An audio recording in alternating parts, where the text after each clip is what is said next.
The iPhone 16e was a mistake, and with the iPhone 17e, Apple has basically just admitted it. If you bought the iPhone 16e last year, you probably felt it almost immediately. It looked and behaved like a phone from the past. No dynamic island. No MagSafe. A design pulled straight out of 2022. For a lot of people, it didn't feel like a new iPhone at all. But the iPhone 17e has just dropped, and this thing completely changes the budget iPhone game. In this video, I'm breaking down the 5 massive upgrades Apple has given the iPhone 17e, and more importantly, I'll tell you exactly who should spend $519 on this phone, and who should save their money. Let's get into it. First, let's start with the front of the phone, because this is where the iPhone 17e instantly feels different from the 16e. For years, budget iPhones looked budget because of one thing, that huge, chunky notch at the top of the screen. Apple kept that outdated notch on the iPhone 16e, and it made the phone feel like a leftover model Apple just repackaged to hit a price point. With the iPhone 17e, that finally changes. The notch is gone, the dynamic island is here, and no, this isn't just a cosmetic upgrade so your phone looks more like the Pro models. The dynamic island actually changes how you use the phone in small but constant ways. On the iPhone 17e, you finally get live activities right in the dynamic island, real-time Uber or Lyft tracking at the top of your screen, your music controls from Spotify or Apple Music, always visible timers, calls, maps, directions, and ongoing tasks all pinned at the top while you're doing something else. You don't have to keep jumping between apps. You don't have to constantly swipe down to check what's going on. The dynamic island keeps your important stuff visible, and it genuinely makes the phone feel like a 2026 device instead of a 2022 throwback. But here's the part a lot of you are going to hate. We are still stuck at 60 Hz. Yes, the regular iPhone 17 finally got 120 Hz promotion last year. Yes, it looks incredible. And yes, Apple is still gatekeeping that buttery smooth scrolling from the budget 17e. So what does that mean in real life? If you're coming from an iPhone 16e or an older non-Pro iPhone, the 17e's display will feel very familiar. Same 60 Hz. Refresh rate, same basic smoothness. But if you've ever used an iPhone 15 Pro, 16 Pro or 17 Pro with ProMotion, you will notice the difference immediately. Scrolling feels less fluid, animations feel a little slower, and once you've seen 120 Hz, it's hard to unsee it. So yes, the front of the phone finally looks modern thanks to the dynamic island. But performance-wise, it's still classic budget. iPhone locked at 60 Hz. Let's move to upgrade number 2, and honestly, this is the one that makes the 16e look the most embarrassing in hindsight. MagSafe. The iPhone 16e could charge wirelessly, but Apple removed the magnets. No magnetic ring. No MagSafe accessories. No snap-on anything. So with the 16e, you missed out on MagSafe wallets that click to the back of your phone, snap-on battery packs for travel days, magnetic car mounts that hold your phone perfectly in place. MagSafe stands for your desk or nightstand, the entire accessory ecosystem that Apple has been pushing for years. It felt like you were buying into Apple's world, but being locked out of half the cool stuff. The iPhone 17e fixes this completely. The full MagSafe magnetic ring is back. You get proper alignment with MagSafe chargers, and early reports are pointing to faster 25W MagSafe charging as well.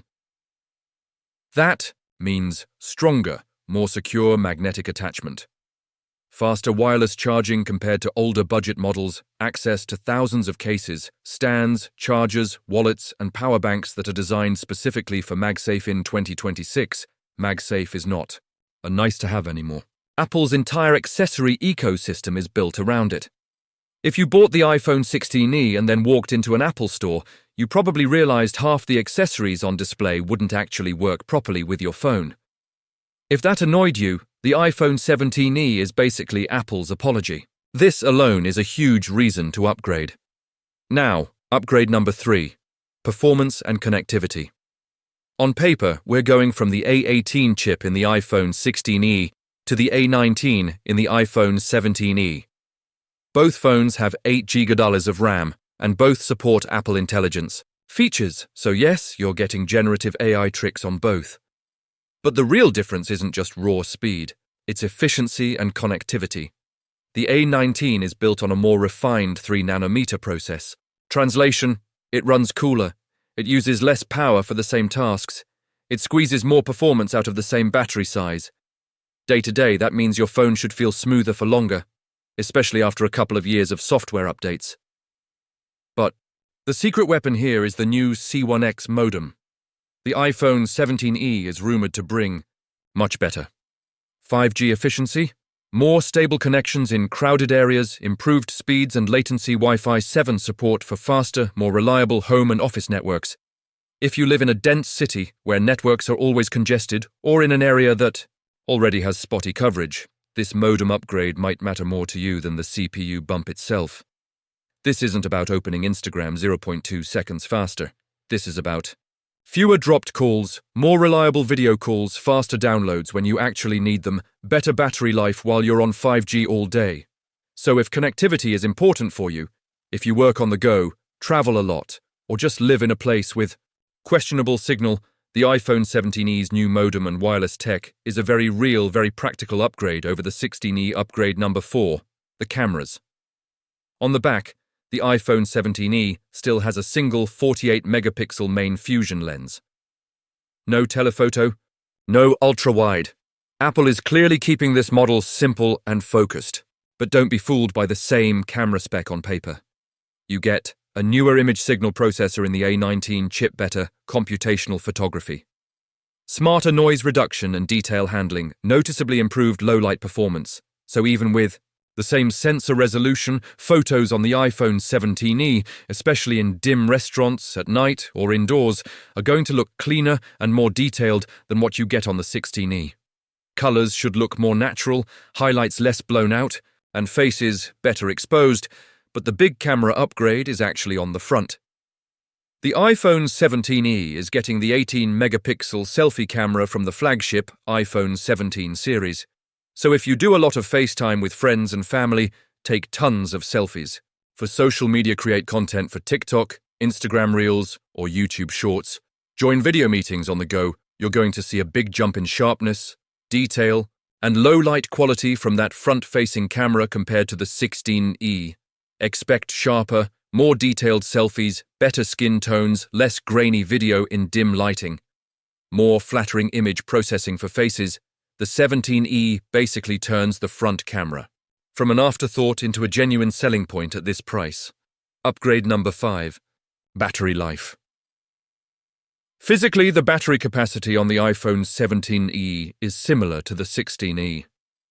Apple hasn't suddenly thrown a massive battery into this thing. But remember what we discussed earlier. The A19 chip and the C1X modem are more efficient across the board. So what does that translate to?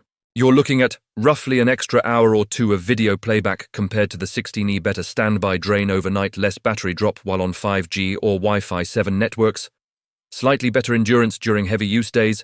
Is this a 2-day battery monster? No. If that's what you want, you're still going to have to charge it every night. But is it a reliable all-day phone for normal to slightly heavy users? Yes. The iPhone 17e should comfortably get you through a long workday with some battery left when you get home. Combine that with the return of full MagSafe, faster wireless charging, and you've got a phone that's not only lasting longer, but also much easier to top up during the day.